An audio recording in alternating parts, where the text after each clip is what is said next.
June 3న అహ్మదాబాద్లోని నరేంద్ర మోదీ స్టేడియంలో ఆర్సీబీ పంజాబ్ కింగ్స్ మధ్య ఫైనల్ మ్యాచ్ జరగనుంది. అయితే వర్షం కారణంగా మ్యాచ్ నిర్వహణకు ఆటంకం అవకాశం ఉంది. టైటిల్ పోరులో Royal Challengers Bengaluru, Punjab Kings తలపడనున్నాయి. ఎటకేలకు ఐపీఎల్లో మరో కొత్త విజేత అవతరించనుంది.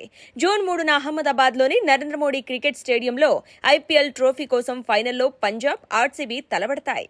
ఏ జట్టు గెలిచినా ఈసారి కొత్త విజేత అవతరిస్తోంది. ఈ రెండు జట్లు మొదటి సీజన్ నుండి ఆడుతున్న ఐపీఎల్ ట్రోఫీని అందుకోలేకపోయాయి. అహ్మదాబాద్లో ఐపీఎల్ ఫైనల్ జరిగే జూన్ 3న వర్షం పడే అవకాశం ఉంది. దాంతో ఫైనల్ సమయంలో వర్షం పడితే పరిస్థితి ఏంటి? రిజర్వ్ డే గురించి నియమాలు ఏమిటో తెలుసుకుందాం.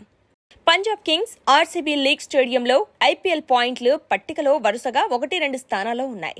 రెండు జట్ల మధ్య జరిగిన మొదటి క్వాలిఫైయర్లో పంజాబ్ మీద ఆర్సీబీ విజయం సాధించింది. ఓడిపోయిన పంజాబ్ రెండవ క్వాలిఫైయర్లో పటిష్టమైన ముంబై ఇండియన్స్ జట్టును ఓడించి ఫైనల్ చేరుకుంది. 204 పరుగుల లక్ష్యాన్ని 5 వికెట్ల తేడాతో ఛేదించి పంజాబ్ ఫైనల్ చేరింది. శ్రేయస్ అయ్యర్ 87 పరుగులతో కెప్టెన్ ఇన్నింగ్స్ ఆడాడు. రెండవ క్వాలిఫైయర్లో వర్షం కారణంగా మ్యాచ్ 2 గంటల ఆలస్యంగా మొదలైంది. ఓ దశలో మ్యాచ్ రద్దవుతుందని అనిపించింది. ఎందుకంటే ఈ మ్యాచ్ కు రిజర్వ్ డే లేదు. మ్యాచ్ రద్దయితే లీగ్ స్టేజ్ లో మెరుగైన స్థానంలో నిలిచిన పంజాబ్ కింగ్స్ ఫైనల్ చేరేది.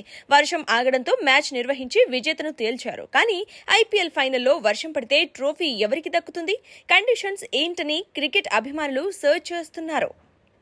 జూన్ 3న అహ్మదాబాద్లో వర్షం పడే అవకాశం ఉంది. దాంతో ఫైనల్ జరగాల్సిన నరేంద్ర మోడీ క్రికెట్ స్టేడియంలో పంజాబ్, ఆర్సీబీ టైటిల్ పోరు వర్షం వల్ల ప్రభావితం కావచ్చు. ఆ రోజు వర్షం పడే అవకాశం 20% ఉంది. ఉదయం వర్షం పడే అవకాశం ఎక్కువగా ఉండగా మ్యాచ్ సమయంలో కూడా వర్షం అంతరాయం కలిగించే అవకాశం ఉందని రిపోర్టులు చెబుతున్నాయి.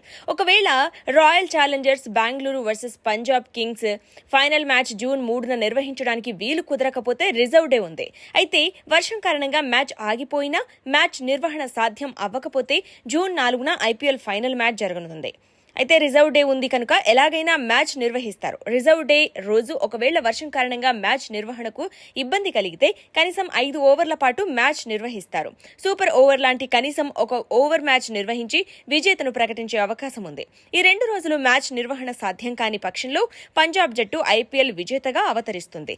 లీగ్ స్టేజ్ లో మెరుగైన స్థానంలో ఉన్న జట్టును విజేతగా ప్రకటించాలని ఐపీఎల్ నిబంధనలు చెబుతున్నాయి.